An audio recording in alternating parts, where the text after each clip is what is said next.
नमस्कार मित्रों, स्वागत है आपका अपने YouTube चैनल कृति विद्या ट्यूटोरियल्स में। मैं हूं मिथिलेश वर्मा और आज हम लोग देखेंगे बाल विकास एवं शिक्षा शास्त्र में चैप्टर 2 देखेंगे, विकास की अवधारणा और अधिगम के साथ उसका संबंध। तो आइए आज के सेशन का पहला क्वेश्चन देखते हैं कि नर्सरी कक्षा में शुरुआत करने के लिए कौन सी विषय वस्तु सबसे अच्छी है। नर्सरी कक्षा में शुरुआत करने के लिए कौन सी विषय वस्तु सबसे अच्छी है। मेरा परिवार, मेरा प्रिय मित्र, मेरा पड़ोसी, मेरा विद्यालय। तो कौन सा विषय वस्तु सबसे अच्छी होगा? तो इसका जो सही आंसर होगा वह होगा मेरा परिवार। पहला आंसर इसका सही होगा। ऐसा इसीलिए कि नर्सरी कक्षा का जो बच्चा होगा उसका उम्र जो होगा, सामान्यतः नर्सरी कक्षा में जो वही बच्चे पढ़ेंगे जिसका उम्र 3 से 5 वर्ष या अधिकतम 6 वर्ष होगा। तो 3 से 5 वर्ष का जो बच्चा होता है वह शैशवावस्था के अंतर्गत आता है। किसके अंतर्गत? शैशवावस्था के अंतर्गत आता है। इस अवस्था में बालक स्वयं के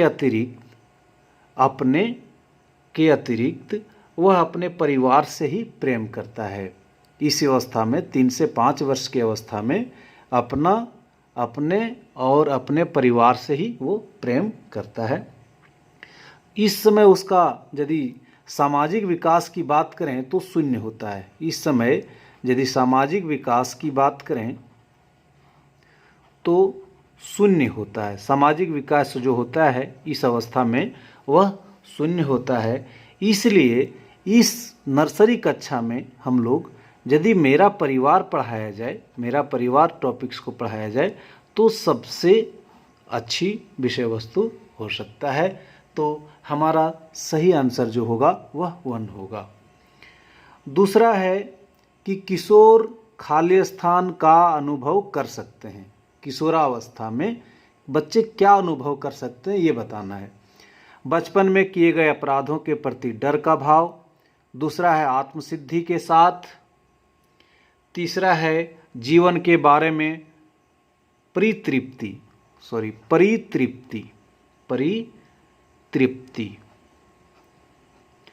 चौथा है दुश्चिंता एवं स्वयं से सरोकार।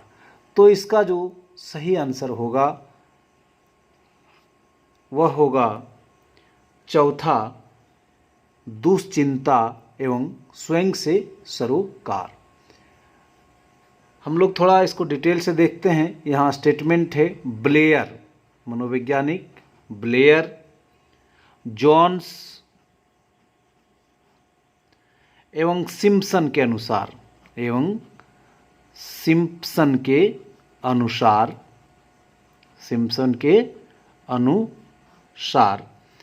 क्या होता है कि किशोर महत्वपूर्ण बनना,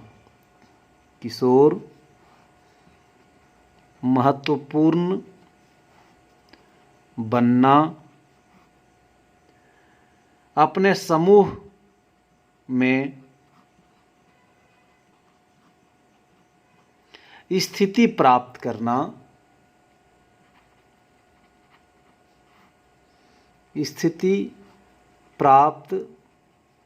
करना और श्रेष्ठ व्यक्ति के रूप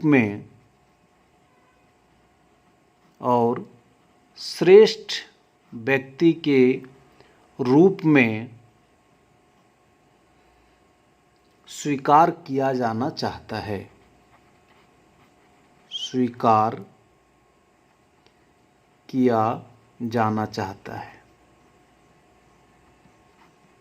यह स्टेटमेंट है आपका ब्लेयर, जॉन्स एवं सिम्पसन। किशोर महत्वपूर्ण बनना चाहता है, अपने समूह में स्थिति प्राप्त करना चाहता है, पोजीशन प्राप्त करना चाहता है, श्रेष्ठ व्यक्ति के रूप में स्वीकार किया जाना चाहता है। किस अवस्था में? किशोरावस्था में। इसके अलावा व्यवसाय चुनने की समस्या इसी समय आ जाती है और इस तरह के बहुत से कारण आ जाते हैं जिससे किशोर चिंतित रहने लगता है, जो धीरे धीरे आपका दुश्चिंता का रूप ले लेती है। तो इसीलिए दुश्चिंता एवं स्वयं से सरोकार इस प्रश्न का सटीक उत्तर होगा। नेक्स्ट प्रश्न है कि निर्धन परिवारों के बच्चों, यहाँ बच्चे होगा, निर्धन परिवार के बच्चे जो छोटे आकार के परिवार से संबंध हैं, उनको विकास के बेहतर वातावरण पाने के मौके होते हैं, क्योंकि उन्हें बड़े परिवारों के निर्धन बच्चों की अपेक्षा साफ सफाई से जुड़ी कम समस्याओं का सामना करना पड़ता है। उनके अभिभावक ज़्यादा प्रसन्नचित्त रहते हैं, उन्हें शांतिमय परिस्थिति मिलती है, उन्हें बेहतर परिस्थितियां प्राप्त होती है। तो निर्धन परिवार के बच्चे मतलब गरीब परिवार के बच्चे जो छोटे आकार के परिवार में रहते हैं, निर्धन है लेकिन छोटे परिवार में रहते हैं, उनको विकास के बेहतर वातावरण पाने के मौके होते हैं। क्यों? क्योंकि उन्हें बड़े परिवारों के निर्धन बच्चों की अपेक्षा जो स्थिति मिलता है, उन्हें बेहतर परिस्थितियां प्राप्त होती है। तो इसका सही आंसर जो होगा 4 क्या है कि निर्धन परिवार है लेकिन छोटा परिवार है। निर्धन परिवार है लेकिन छोटा परिवार है। एक निर्धन बड़े परिवार है लेकिन उसका भी निर्धन बच्चा है। तो इन सबों में जो बेहतर स्थिति होगा वह छोटे परिवार के बच्चों में होगा, निर्धन परिवार के बच्चे में होगा। उन्हें बेहतर परिस्थितियां प्राप्त होती हैं बड़े परिवार के निर्धन बच्चों की अपेक्षा। इसलिए इस प्रश्न का सही उत्तर जो होगा वह चौथा होगा। नेक्स्ट है कि मानवों या मनुष्यों में विकास की सबसे तीव्र गति होती है कब? तो बालावस्था में, किशोरावस्था में, शैशव काल में या यौवन अवस्था में। तो मनुष्यों में विकास की सबसे तीव्र गति जो होती है वह होता है किशोरावस्था में। इसका सटीक आंसर जो होगा वह होगा 2।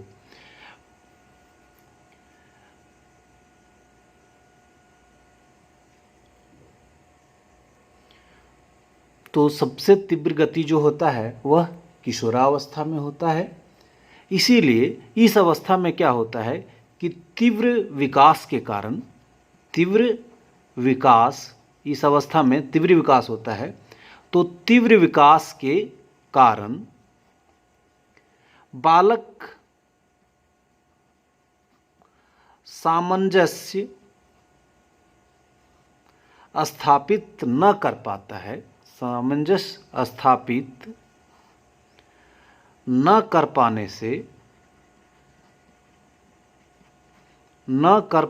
से तनाव में रहता है। यह प्रश्न बार बार आता है कि किस अवस्था में बच्चे तनाव में रहते हैं। तो किशोरावस्था में बच्चे तनाव में रहते हैं। इस समय क्या होता है, विकास तीव्र होता है और बालक सामंजस्य स्थापित नहीं कर पाता है, इसीलिए तनाव में रहता है। तो यहाँ देख लें कि मानवों या मनुष्यों में विकास की सबसे तीव्र गति कब होती है? तो किशोरावस्था में।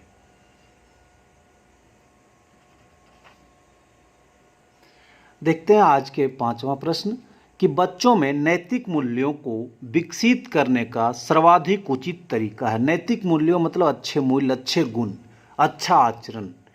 तो नैतिक मूल्यों को विकसित करने का सर्वाधिक उचित तरीका क्या है, आपको ये बताना है कि प्रातःकालीन सभा में बच्चों को नैतिक उपदेश देना। दूसरा है विद्यार्थियों के सामने एक परिस्थिति रखना और उस पर निर्णय लेने के लिए कहना। तीसरा है शिक्षकों एवं बड़ों द्वारा नैतिक मूल्यों को प्रदर्शित करना। चौथा है विद्यालयों को नैतिकता और अनैतिकता के बीच अंतर करना सिखाना। तो इसका जो सही आंसर है वो बताना है। तो बच्चों में नैतिक मूल्यों को विकसित करने का सर्वाधिक उचित तरीका जो होगा वह तीसरा होगा, शिक्षकों एवं बड़ों द्वारा नैतिक मूल्यों को प्रदर्शित करना। चूँकि बच्चे अनुकरण के द्वारा सीखते हैं, बच्चे अनुकरण के द्वारा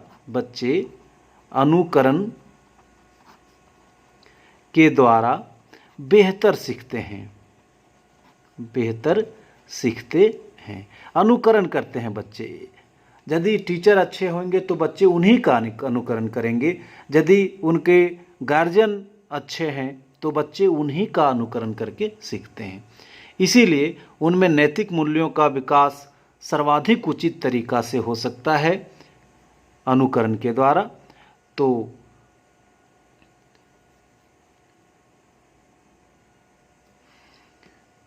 इसलिए उनमें नैतिक मूल्यों को विकसित करने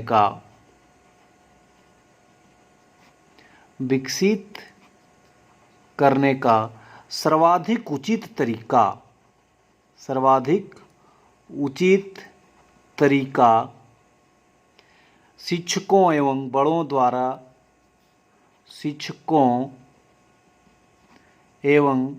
बड़ों द्वारा नैतिक मूल्यों को प्रदर्शित करना हो सकता है। यदि टीचर बच्चे के सामने अच्छे मूल्यों को प्रदर्शित करेंगे तो निश्चित रूप से बच्चे उसी को सीखेंगे। तो नेक्स्ट प्रश्न है कि बच्चों का करना पक्ष में आता है, किस पक्ष में आता है? बच्चों का करना पक्ष में आता है, पक्ष खाली स्थान में आता है। कौन सा पक्ष में आता है? तो सीखने के गतिक क्षेत्र, सीखने के भावनात्मक क्षेत्र, सीखने के मनोवैज्ञानिक क्षेत्र, सीखने के संज्ञानात्मक क्षेत्र। तो इसमें हमें पता करना है कि करना किस पक्ष में आता है, व्यवहार का करना किस पक्ष में आता है, ये हमें बताना है। तो इसका जो सही आंसर होगा वह होगा व्यवहार का करना सीखने के गतिक क्षेत्र में आता है, सीखने के गतिक क्षेत्र। और सीखने के गतिक क्षेत्र से तात्पर्य है, सीखने के गतिक क्षेत्र से तात्पर्य है उन क्रियाओं पर नियंत्रण, उन क्रियाओं पर नियंत्रण जो शिशु को परिवेश के साथ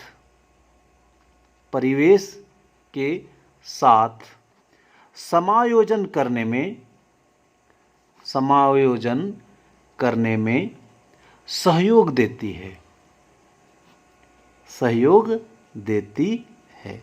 सीखने के गतिक क्षेत्र से हम लोग क्या समझे कि उन क्रियाओं पर नियंत्रण जो शिशु को परिवेश के साथ समायोजन करने में सहयोग देती है। जैसे चलना, बच्चा जो होता है चलना सीखता है, जैसे चलना, शिशु की बात कर रहे हैं हम लोग, चलना सीखता है शिशु, उसके बाद खड़ा होना सीखता है, खड़ा होना आदि हो गया।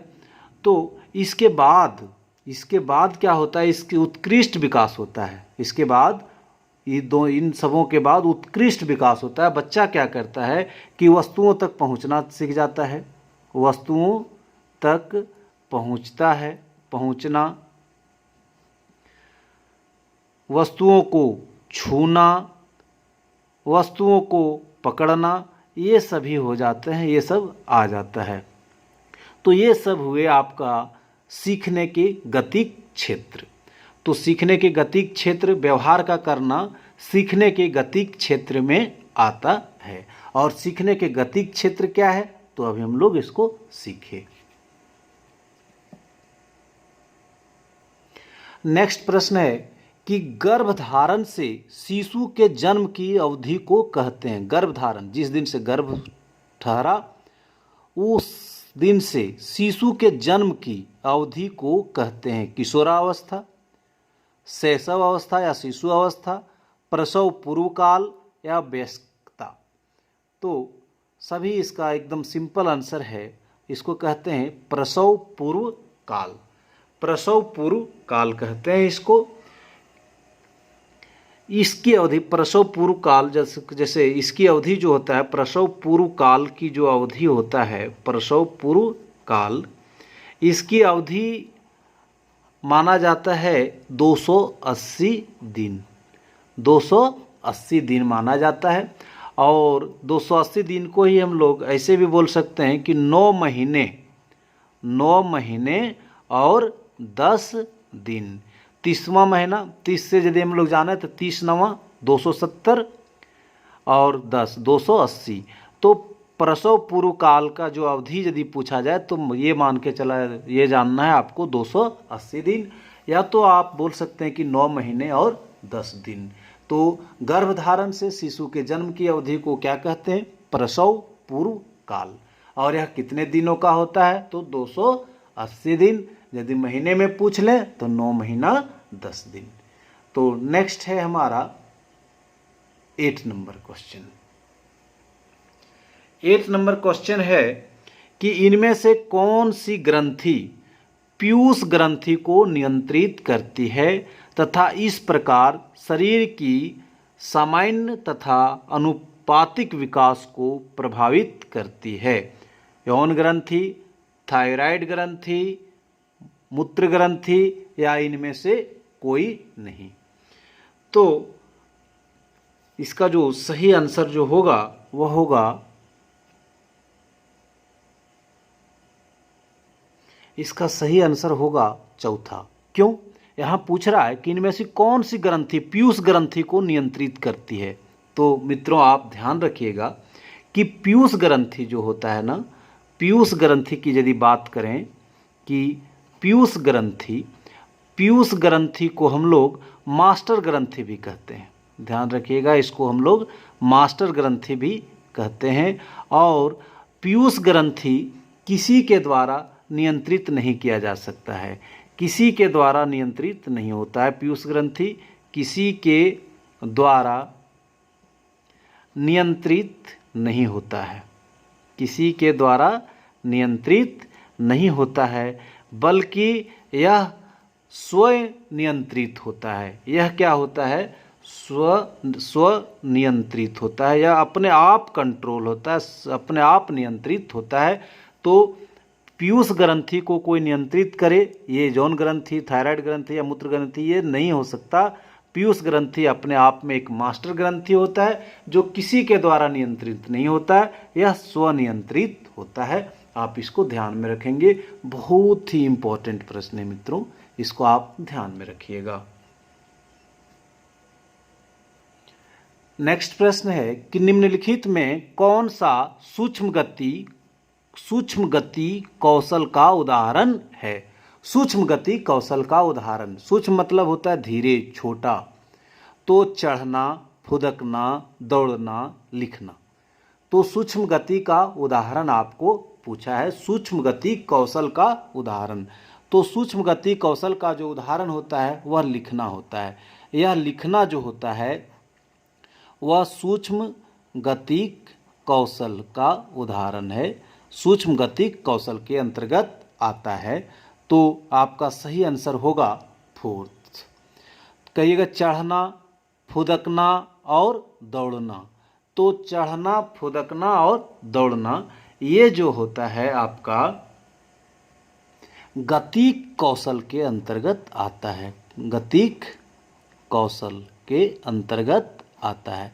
तो सूक्ष्म गति कौशल क्या हो गया? लिखना, चढ़ना, फुदकना, दौड़ना, ये सभी हो गया आपका गतिक कौशल। तो हमारा इसका सही आंसर जो होगा वह होगा 4th। नेक्स्ट है 10 नंबर कि बालक का प्रारंभिक विकास मुख्यतः किस पर निर्भर करता है? माता पिता, वातावरण, विद्यालय का वातावरण या समाज। तो किस पर निर्भर करता है ये बताना है।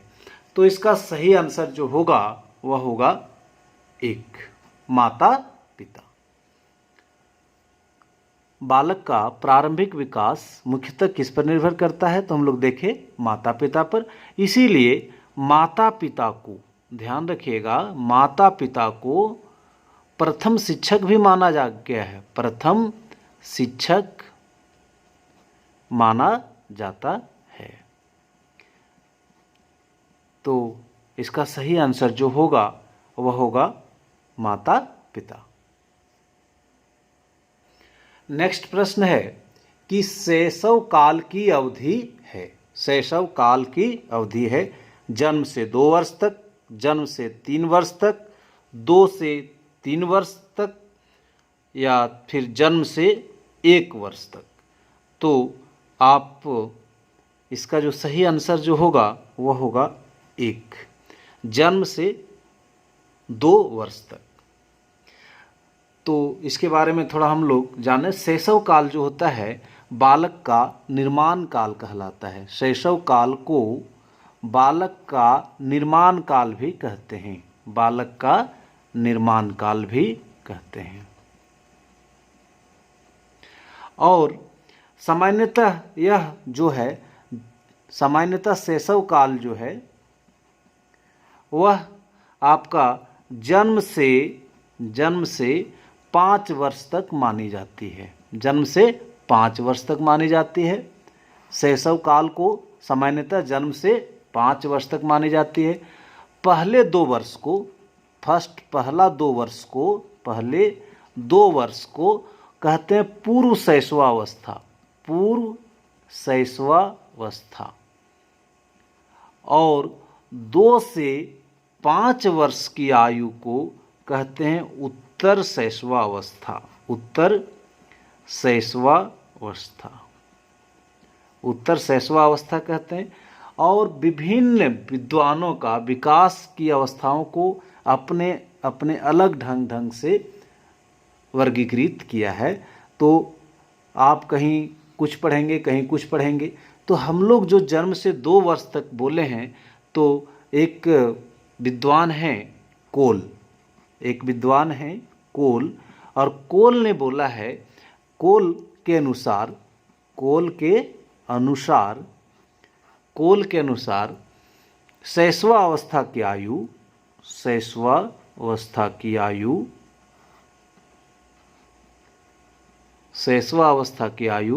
जन्म से 2 वर्ष तक माना है, जन्म से 2 वर्ष तक माना है कोल के अनुसार। तो यहाँ पर हम लोग देख रहे हैं ऑप्शन में कि जन्म से 2 वर्ष, जन्म से 3 वर्ष। तो इस हिसाब से हम लोग जो सटीक माने वह माने पहला, और वो भी किसके अनुसार माने? तो कोल के अनुसार। कोल के अनुसार शैशवावस्था की आयु जन्म से 2 वर्ष तक है। तो इसका सही आंसर होगा कोल के अनुसार शैशव काल की अवधि जन्म से 2 वर्ष तक। नेक्स्ट प्रश्न है कि किशोरों के संदर्भ में निम्नलिखित में से कौन सा कथन सर्वाधिक उचित है? चिंतन का मूर्त क्रियाओं में प्रदर्शित होना, बुद्धि लब्धांक में अकस्मात वृद्धि, तीसरा है संवेगात्मक प्रोत्थान की घटना बढ़ जाती है, चौथा है पढ़ाई के प्रति लापरवाह रवैया।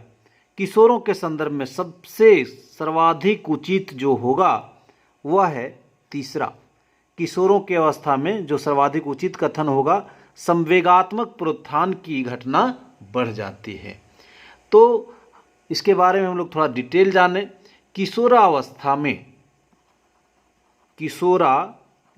में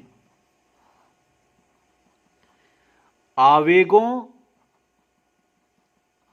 और संवेगों की बहुत प्रबलता होती है किशोरावस्था में।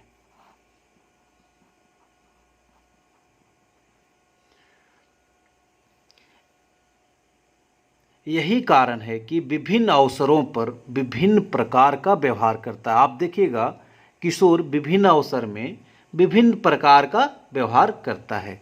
यहाँ पर एक बहुत ही इम्पोर्टेंट कोटेशन है बी.एन. झा के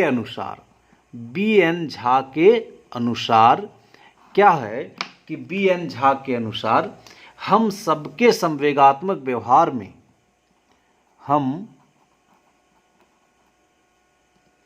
सबके संवेगात्मक व्यवहार में कुछ विरोध होता है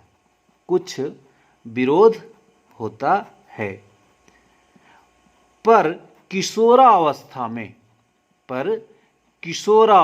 में व्यवहार विशेष रूप से प्रकट होता है, विशेष रूप से स्पष्ट होता है। बहुत ही अच्छा कोटेशन है कि हम सबके संवेगात्मक व्यवहार में कुछ विरोध होता है पर किशोरावस्था में व्यवहार विशेष रूप से स्पष्ट होता है। तो यह बहुत ही कोटेशन है कि हम सबों के व्यवहार में कुछ न कुछ विरोध होता है, लेकिन यह जाके क्लियर कहाँ होता है तो किशोरावस्था में होता है। तो इस किशोरावस्था में के लिए जो सर्वाधिक उचित कथन है संवेगात्मक प्रोत्थान की घटना बढ़ जाती है। नेक्स्ट है कि उच्च प्राथमिक स्तर पर शैक्षिक एवं कैरियर निर्देशन की आवश्यकता होती है। दूसरा है शैक्षिक कैरियर एवं व्यक्तिक निर्देशन की आवश्यकता होती है। तीसरा केवल कैरियर निर्देशन की आवश्यकता होती है, केवल शैक्षिक निर्देशन की आवश्यकता होती है। उच्च प्राथमिक स्तर पर जो बच्चा होता है वह बच्चा होता है किशोरावस्था में। कौन अवस्था में होता है? उच्च प्राथमिक स्तर पर बच्चा जो होता है वह किशोरावस्था में होता है। कौन अवस्था में? किशोरावस्था में होता है। और किशोरावस्था में बच्चे को आपको जो देना पड़ता है, आप किशोरावस्था में ज़रूरत पड़ता है शैक्षिक आपको निर्देशन की आवश्यकता है।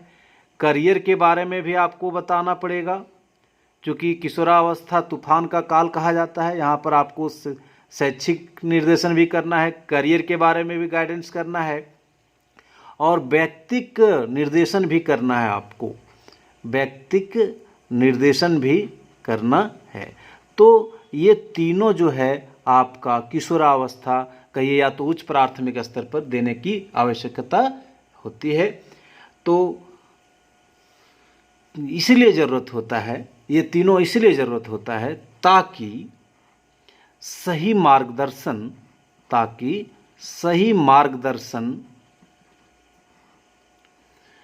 का अनुसरण